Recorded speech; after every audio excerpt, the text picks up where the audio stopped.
For advertisement, call 8125893028. Our Gmail maxtvtelugu@gmail.com.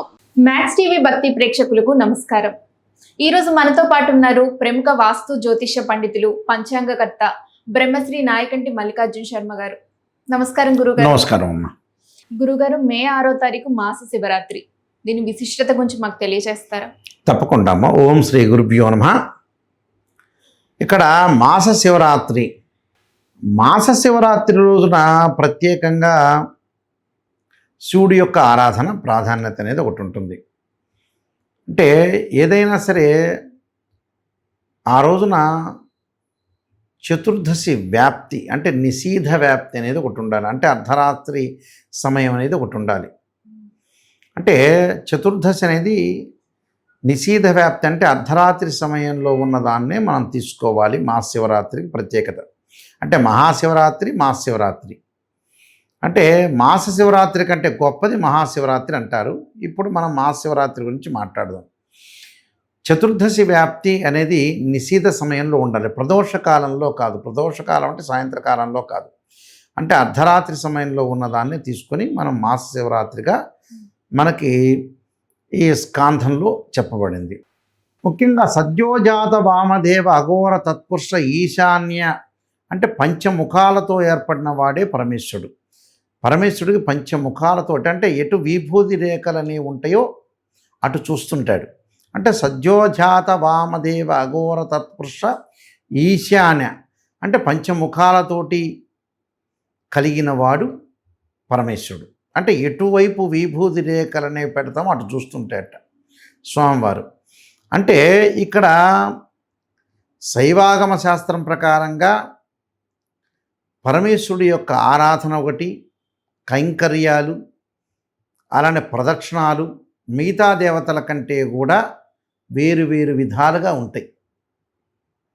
ఈ వేరు విధాల్లో ఏదైతే సద్యోజాత వామదేవ అఘోర తత్పురుష ఈశాన్య అంటే ఆకాశాన్ని కూడా చూస్తాడు. తూర్పు పడమర ఉత్తర దక్షిణమే కాకుండా ఆకాశాన్ని కూడా చూస్తాడు. ఆయన పంచాశయుడు అంటారు. అంటే పంచాశయుడు అంటే 5 ముఖాలతో చూసేవాడు పంచాశయుడు అంటారు. ఇక్కడ గృహస్థుడు ఒకలాగా, బ్రహ్మచారి ఒకలాగా, సన్యాసి ఒకలాగా ప్రదర్శన అనేది చేస్తుంటారు. ఈ మాస శివరాత్రి రోజున ప్రత్యేకంగా శిరస్నానం చేసి అందరూ కూడా శైవారాధన చేయాలి. శైవారాధన అందరికీ తెలుసు. శైవారాధన ఏ విధంగా చేస్తారనేది అందరూ కూడా ఓం నమః శివాయ పంచాక్షర చేస్తూ ఉంటారు. కానీ మహాశివరాత్రి రోజున ప్రత్యేకంగా నిషీధ వ్యాప్తి అంటే లింగోద్భవ కాలం అనేది మహాశివరాత్రి రోజు ఏర్పడింది కాబట్టి చతుర్దశి రోజు కూడా నిషీధ వ్యాప్తి సమయంలో కూడా అర్ధరాత్రి సమయంలో కూడా పూజ చేసుకోవచ్చు. ఆ రోజున చక్కగా ఓం నమః శివాయ పంచాక్షర చేసుకోవచ్చు. కానీ ఏంటంటే ఉండలేక జాగారం చేయలేరు కాబట్టి, ఆ శక్తి లేదు కాబట్టి వాళ్ళు ప్రాతకాలంలోనే తలస్నానం చేసి చక్కగా శివుడి యొక్క ఆరాధన చేయాలి. ఎలాగా ఆ రోజున మహాశివరాత్రి రోజున శివుడి యొక్క ఆరాధన చేయాలి అని అంటే ప్రత్యేకంగా అభిషేకం అనేది ప్రాధాన్యత ఉంటుంది. దానిలో ఏకాదశ మహన్యాసప రుద్రాభిషేకం, ఏకరుద్రము, లఘురుద్రము, పాశుపతాస రుద్రాభిషేకాలు. ఈ రుద్రాభిషేకాల్లో చక్కగా వీళ్ళు పాదరసలింగంతో కానీ, మరకతలింగం కానీ, స్ఫటికలింగం కానీ, పంచలోహాలతో చేసిన శివలింగాలకి మట్టితో చేసిన పార్థివలింగాన్ని కూడా పూజ చేయొచ్చు. చేసిన తర్వాత ఇప్పుడు ఈ చేసే విధానంలో ఏమిటి అని అంటే ఆ రోజున పంచామృతంతోనే కాకుండా గంగాజలంతో, చెరుకు రసంతో, పండరసంతో, రుద్రాక్షలతోటి, నవధాన్యాలతోటి, నవరత్నాలతోటి, అన్నముతోటి అభిషేకం చేయాలి. అంటే ఒక్కొక్క కోరిక ఒక్కొక్క మనిషికి ఉంటుంది. అంటే ఈశ్వరుడు ఐశ్వర్య ప్రదాత అంటారు. అంటే తత్పురుషాయుధే మహాదేవాయ ధీమహే తన్నో రుద్ర ప్రచోదయాత్ అంటారు. వాగర్ధావివ సంప్రోక్తో వాగర్ధ ప్రతిపత్తే జగతో పితరో వందే పార్వతీ పరమేశ్వరం అంటారు. అంటే జగత్తుకి వాళ్ళు తల్లిదండ్రులు లాంటి వాళ్ళు, తల్లిదండ్రులు లాంటి వాళ్ళు కాదు, తల్లిదండ్రులే. అది అక్కడ పరమేశ్వరుడి యొక్క ఆరాధన అనేది మహాశివరాత్రికి ఆయన పరమేశ్వరుడికి ఇష్టమైన రోజు. అంటే సోమవారం, శివరాత్రి, మహాశివరాత్రి ఈ మూడు కూడా పరమేశ్వరుడికి ఇష్టమైన కాలమని మనకు శాస్త్రంలో చెప్పబడింది. ఇక్కడ ఏదైతే ఈ పరమేశ్వరుడు యొక్క ఆరాధన చేసిన రోజున మహాశివరాత్రిలో చక్కగా అన్ని రకాల అభిషేకాలు చేయాలని శాస్త్రం చెప్పబడింది. ఒక్కొక్క కోరిక ఒక్కొక్క అభిషేకం. ఆయుష్ కలగట్లేట్లు ఆయుర్వృద్ధి కలగటానికి నువ్వుల నూనెతో శివుడికి అభిషేకం చేయాలి. అంటే ఆయుష్ కలుగుతుంది. అంటే కామ్యము అంటే కోరిక జయించడానికి చెరుకు రసంతో అభిషేకం చేయమంటాడు. అలానే ఇక్కడ చెరుకు రసం పంచామృతంతో అభిషేకం చేయమంటాడు. అంటే సాధారణంగా అందరూ పంచామృతంతోనే అభిషేకం చేస్తారు. పంచామృతంతో సాధారణ అభిషేకం అంటారు. అలానే ఇక్కడ అన్నంతో అభిషేకం చేయమంటారు. అంటే అన్నంతో అభిషేకం చేయండి అని అంటే ఇక్కడ ఏమిటేనంటే మన జీవితంలో ఈ జన్మలో వచ్చే జన్మలో కూడా అన్నం దొరుకుతుంది అంటే తినటానికి తిండి వస్తువు ఉంటుంది అని చెప్పడానికి అన్నంతో అభిషేకం చేయమంటారు. నవధాన్యాలతో అభిషేకం చేయమంటే ధాన్యం దొరుకుతుంది అని అర్థం. అంటే రైతులకు కానీ మామూలు సామాన్య జనాలకు కానీ వాళ్ళందరికీ కూడా ఆహార పదార్థాలు విరివిరిగా దొరుకుతాయి. అందువల్ల నవధాన్యాలతో అభిషేకం చేయమంటారు. అలాగా కొంతమంది ఏంటంటే బంగారు జలంతో అభిషేకం చేస్తారు, రజంతో. అది కూడా చేసుకోవచ్చు పరమేశ్వరుడికి. అంటే ఐశ్వర్యం కలుగుతుంది అని అర్థం. ఐశ్వర్యం కలగటానికి అది కూడా కారణమే. ఇలాగ ఒక్కొక్క అభిషేకం అనేది ఒక్కొక్క రకంగా ఉంటుంది. ఇక్కడ వివాహం కావడానికి మహాశివరాత్రి కన్యాపాశుపతాస రుద్రాభిషేకం చేయాలి.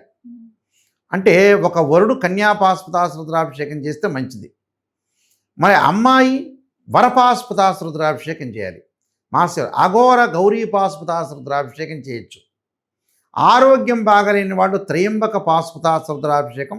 శిరస్సులో వ్యాధి ఉందనుకోండి, న్యూరాలజీ ప్రాబ్లమ్స్, కన్ను ముక్కు చెవి ప్రాబ్లమ్స్ వస్తే, థ్రోట్ ఇన్ఫెక్షన్ వస్తే, థ్రోట్ కాదు అంటే చెవి ముక్కు కన్ను ఇంతవరకే శిరోపాశుపతాస రుద్రాభిషేకం చేయమంటారు. కంఠంలో ప్రాబ్లం వచ్చిన కంఠపాశుపతాస రుద్రాభిషేకం అంటారు. ఆరోగ్యం సంబంధించిన పాశుపతాస రుద్రాభిషేకం. ఏదైనా సరే ఇక్కడ మానసికంగా సైకాలజీ ఉందనుకోండి, మనోపాశుపతాస రుద్రాభిషేకం చేయమంటారు. అంటే ఒక్కొక్క పాశుపతాస రుద్రాభిషేకం అనేది ఒకటి. అలానే ధనం కలగట్లేదు, వ్యాపారం సాగట్లేదు, కుబేర పాశుపతాస రుద్రాభిషేకం, వ్యాపార పాశుపతాస రుద్రాభిషేకం చేయాలి మహాశివరాత్రి రోజున. అంటే ఇవన్నీ కూడా అభిషేకాలు ఉంటాయి. ఏది కోరిక ఉంటుందో ఆ అభిషేకాన్ని మనం చూసుకొని ఆ అభిషేకాన్ని చేయటం వల్ల మహాశివరాత్రి రోజున మంచి ఫలితాలు జరుగుతాయి. అంటే తత్పురుషాయ మహాదేవాయ ధీమహి తన్నో రుద్ర ప్రచోదయాత్ అంటారు. అంటే పరమేశ్వరుడు యొక్క ఆరాధన చేయటం వల్ల మనకి మంచి జరిగే అవకాశం ఖచ్చితంగా ఉంటుంది. చక్కని తలస్నానం చేసి చక్కగా మంచి బట్టలు కట్టుకొని పరమేశ్వరుడు యొక్క ప్రార్థన చేసి, ప్రార్థన అభిషేకం చేసేటప్పుడు చక్కగా వీళ్ళు ఏం చేస్తుంటారంటే సెల్లు చూసుకొని ఇలాగ ఇక్కడ అభిషేకం చేస్తుంటారు. ఈ సెల్లు చూస్తున్నా, నేను వస్తున్నా, అక్కడ నువ్వు ఆ కోటిలో ఉండు, ఇక్కడ నేను వస్తున్నా అంటారు. అలా కాదు, కాన్సన్ట్రేషన్ ఎప్పుడు చెయ్యాలి. అభిషేకానికి ఎప్పుడు కూడా కాన్సన్ట్రేషన్ చేసి ఆ సెల్లులు గిల్లులన్నీ తీసుకెళ్ళి ఆ స్విచ్ ఆఫ్ చేసో లేకపోతే సైలెంట్ మోడ్లో పెట్టో అభిషేకం చేయాలి. అలా అభిషేకం చేయటం వల్ల ఏంటంటే మంచి జరిగే అవకాశం ఎక్కువ ఉంటుంది. భస్మంతో అభిషేకం చేయాలి, ఐశ్వర్యం కలగటానికి. విభూతితో అభిషేకం చేస్తారు. చివరిలో మళ్ళీ పసుపు కుంకుమ కూడా నీళ్లు పోస్తారు అభిషేకానికి. ఇలాంటి అభిషేకాన్ని మహాశివరాత్రి రోజున చేయటం వల్ల మనకి మంచి జరిగే అవకాశం ఖచ్చితంగా ఉంటుంది. అందువల్ల ఇవన్నీ కూడా గమనించి మహాశివరాత్రి ఒక మాసానికి ఉన్న ఒక 12 మాసాల్లో ఒక్కొక్క మాసంలో శివరాత్రి వస్తుంటుంది. దాన్నే మహాశివరాత్రి అన్న. మహాశివరాత్రి కంటే గొప్పది మహాశివరాత్రి అంటారు. అంటే ఆ రోజున పరమేశ్వరుడు యొక్క ఆరాధన చేస్తే మంచిది. దాంతోపాటు రుద్రాక్షలు, శివుడికి ప్రీతికరం రుద్రాక్షలతోటి ఓం నమః శివాయ పంచాక్షర చేయాలి. అలా చేయటం వల్ల వీళ్ళకి మంచి జరిగే అవకాశం ఉండకూడదు. పాశుపతాస రుద్రాభిషేకం ఏంటంటే మనిషిలో ఉండే పశువు యొక్క అంటే మనస్సును తొలగించేది. అంటే పశుపతి అంటారు శివుణ్ణి. అంటే మనిషిలో పశువుగా ప్రవర్తించే అవకాశం ఎక్కువగా ఉంటుంది కదా మనిషికి. అలాంటి దోషం తొలగపోవటానికే ఈ పాశుపతాస రుద్రాభిషేకం అనేది చేయమని అంటారు. అందువల్ల అజ్ఞానం నుంచి జ్ఞానం కలగటానికి, జ్ఞానం అంటే చదువు కాదు ఇక్కడ. జ్ఞానం వేరు, చదువు లేదు. ఎంత మహాభారత రామాయణం చెప్పినా జ్ఞానం వేరు. ఐఐటీలు ఎంటెక్ చేసినా ఎంఎస్ చేసిన ఆ జ్ఞానం వేరది. ఆ చదువు వేరు. మనిషి సమాజంలో లౌకిక జ్ఞానంతో వెళ్ళి ఎవరిని విమర్శించకుండా చాలా జాగ్రత్తగా జీవితాన్ని ముందుకు తీసుకెళ్లేదే జ్ఞానం. అంటే మనం మంచి చేస్తున్నామా చెడ్డ చేస్తున్నామా అంటే ఎవడు ప్లాట్ఫామ్ వస్తే వాడు దిగి వెళ్ళిపోతుంటాడు. ఇక్కడ వచ్చేది లేదు, సచ్చేది లేదు ఏ మనిషికి కూడా. ఏదో ఒక డ్రామా, ఏదో భగవంతుడు పుట్టించాడు, మనం పాత్రధారులు, ఆ పాత్ర ఏంగానే ఆ డ్రామా తెర మూసుకున్నట్టు ఎవడు వాడు వెళ్ళిపోతాడు అంతే. అంటే జస్ట్ లైక్ అంటారు చూశాను, అంతే. అది తొందరగా ఒక 60 ఏళ్ళు 70 ఏళ్ళు గడిచి వెళ్ళిపోతుంటుంది. అందువల్ల భగవంతుడి యొక్క ఆరాధన చేయాలి, అందరి మనసు గెలుచుకునేటట్టుగా ఉండాలి. మహాశివరాత్రి రోజున పరమేశ్వరుడు యొక్క ఆరాధన చేయటం చాలా మంచిది. ఆ పరమేశ్వరుడు ఆరాధనతో పార్వతీ అమ్మవారిని కూడా ఆరాధన చేయాలి. చక్కగా పార్వతీదేవిని యొక్క ఆరాధన చేయటం, ఆ అమ్మవారికి నైవేద్యాలు ఇలాంటివన్నీ కూడా పెట్టుకోవటం అనేది చాలా మంచిది. ధన్యవాదాలు గురుగారు. నమస్కారం.